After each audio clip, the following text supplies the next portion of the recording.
نحمده ونصلي على رسوله الكريم اما بعد فاعوذ بالله من الشيطان الرجيم بسم الله الرحمن الرحيم ولا تهنوا ولا تحزنوا وانتم الاعلون ان كنتم مؤمنين صدق الله العظيم۔ ملک کے جو حالات چل رہے ہیں اور جن حالات سے ہم اور آپ گزر رہے ہیں وہ کسی کے اوپر پوشیدہ نہیں ہے۔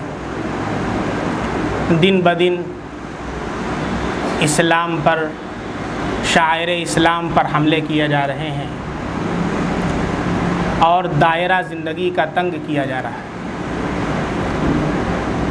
پہلے بھی فسادات ہوا کرتے تھے، کچھ جانیں ضائع ہوتی تھیں، کچھ مکان جلا دیے جاتے تھے، کچھ دکانیں جلا دی جاتی تھیں، لیکن پھر دھیرے دھیرے زخم مندمل ہو جایا کرتا تھا۔ لیکن آج حالات وہ نہیں ہیں۔ آج حالات یہ ہیں کہ اسلام کے شعائر پر، اسلام کے احکام کو ختم کرنے کی کوشش کی جا رہی ہے۔ خواہ وہ طلاق کا مسئلہ ہو، یا حجاب کا مسئلہ ہو، یا لاؤڈ اسپیکر پر اذان کا مسئلہ ہو، یا کھلے میں جمعہ کی نماز ادا کرنے کا مسئلہ ہو، ان پر پابندی عائد کی جا رہی ہے اور دن بدن مسلمانوں کے تعلق سے زہر اور نفرت کا ماحول پیدا کیا جا رہا ہے۔ چنانچہ حالیہ ہی دنوں کے اندر ایک فلم ریلیز کی گئی دا کشمیر فائلز کے نام سے، جس کو پورے ملک کے اندر دکھایا گیا، جس میں کشمیری پنڈتوں کے تعلق سے مسلمانوں کے تئیں نفرت اور زہر بھرا جا رہا ہے۔ ایسے حالات کے اندر ہمارا کیا فریضہ ہے؟ بہت سے دانشوران ہیں، بہت سے متفکرین ہیں، فکرمند حضرات ہیں جو چاہتے ہیں کہ ہم کیا کریں، لیکن وہ کوئی لائحہ عمل پیش نہیں کرتے۔ ان کا کام کیا ہوتا ہے؟ قائدین کو کوسنا۔ ایک کام کیا ہوتا ہے؟ قائدین کو کوستے ہیں، وہ یہ نہیں کرتے، وہ یہ نہیں کرتے، وہ یہ نہیں کرتے، بس یہ کام ہوتا ہے۔ لیکن کبھی کسی کی طرف سے کوئی منصوبہ پیش نہیں ہوتا کہ ہمیں کیا کرنا چاہیے، ان حالات میں مسلمانوں کو کیا کرنا چاہیے۔ آج مختصر طور پر 3 کام میں آپ کے سامنے پیش کرتا ہوں۔ ان حالات کے اندر ہر مسلمان کو یہ 3 کام کرنا ہے، کریں گے انشاءاللہ۔ سب سے پہلا کام، قرآن میں اللہ کا ارشاد ہے وَلَا تَهِنُوا وَلَا تَحْزَنُوا وَأَنْتُمُ الْأَعْلَوْنَ إِن كُنتُم مُؤْمِنِينَ۔ بزدل مت بنو، رنجیدہ مت ہو، تم ہی سر بلند رہو گے بشرطے کہ تمہارے اندر ایمان کامل۔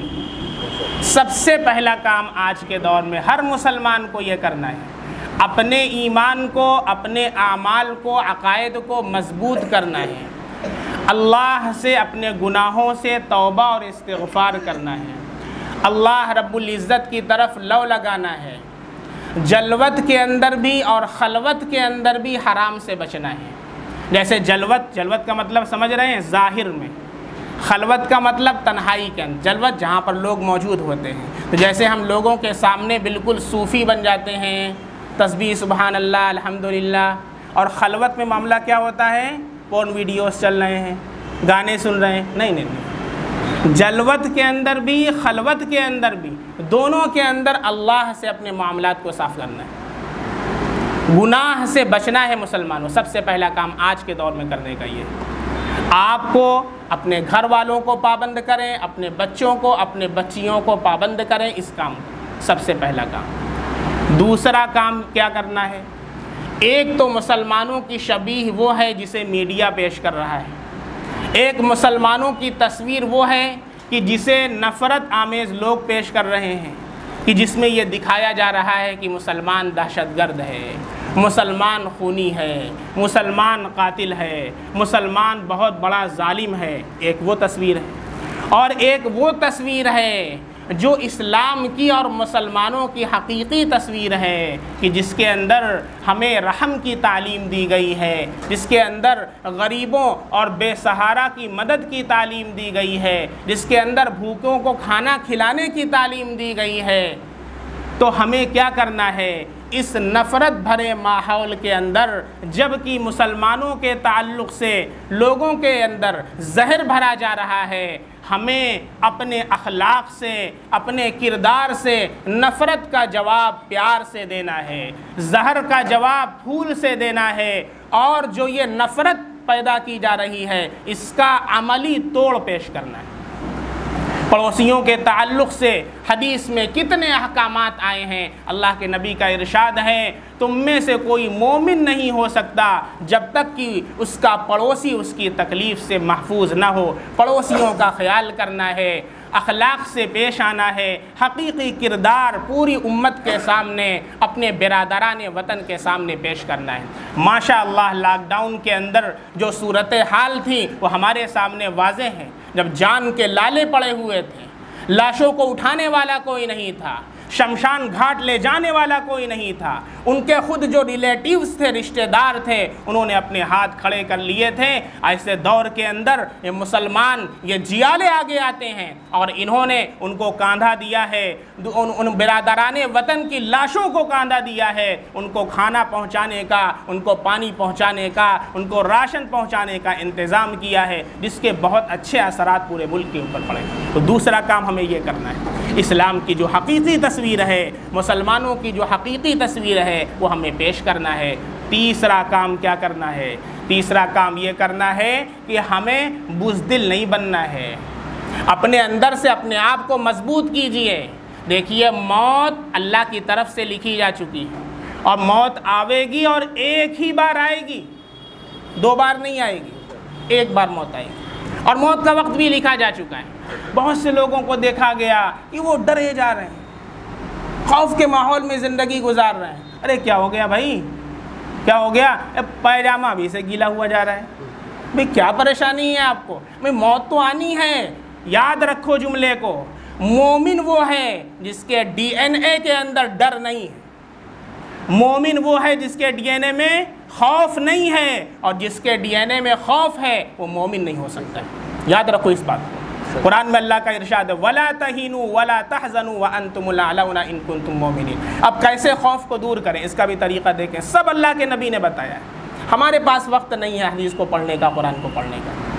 حدیث کے اندر اللہ کے نبی صلی اللہ علیہ وسلم کا ارشاد ہے يُوشِكُ الْأُمَمُ أَن تَدَاعَ الْأُمَمُ كَتَدَاعَ الْآكِلَةِ عَلَى الْقَصْعَةِ۔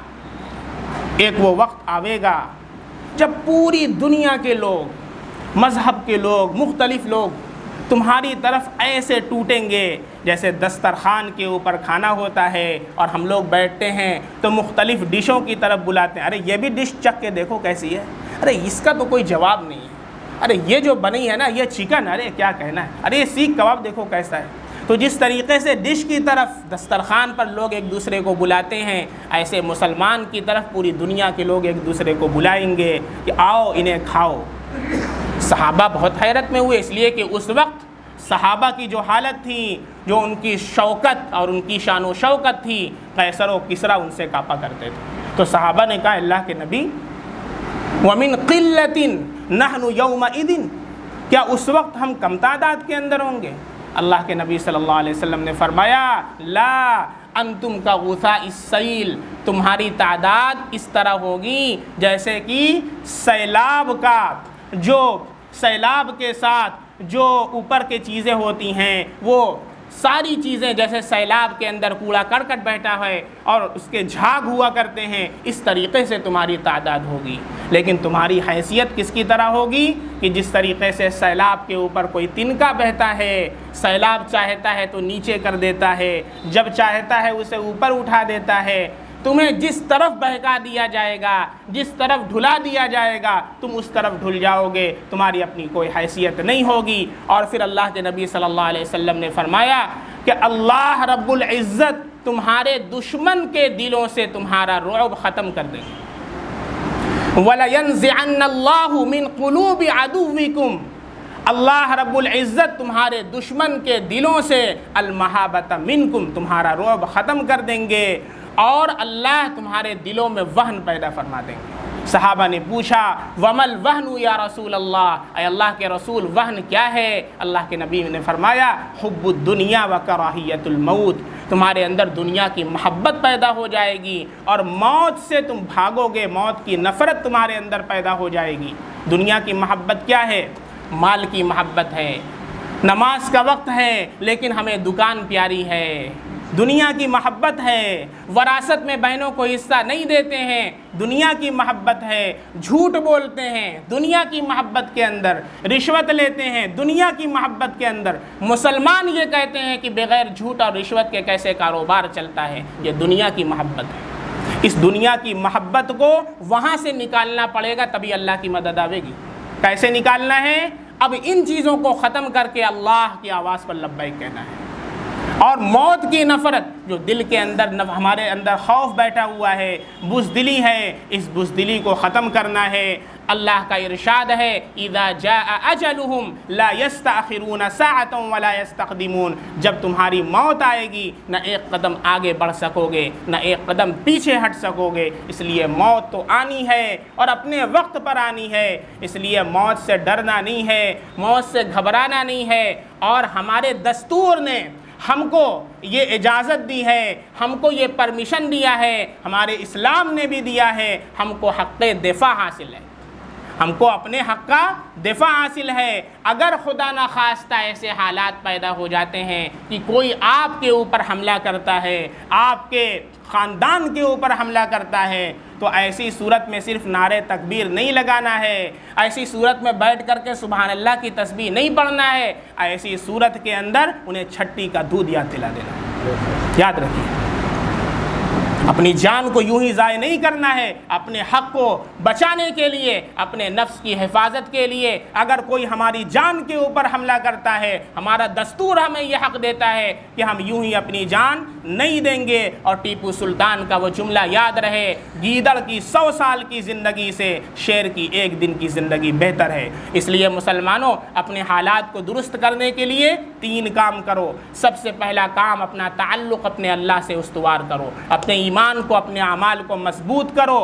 نمبر 2، اپنے تعلق سے، جو مسلمانوں کے تعلق سے نفرت پھیلائی جا رہی ہے، تم اسلام کی حقیقی تصویر برادران وطن کے سامنے اپنے اخلاق سے پیش کرو۔ اور تیسری چیز، بزدل مت بنو، اپنے دل میں کمزور مت بنو، ولا تہنوا ولا تحزنوا، بلکہ موت سے خوف مت کھاؤ، دنیا کی محبت کو دل سے نکالو۔ اور حالات ایسے پیدا ہوتے ہیں تو اپنے حق کا استعمال کرتے ہوئے اپنے نفس کا دفاع اور اپنے خاندان کا دفاع کرنا یہ تمہارا فرض ہونا چاہیے۔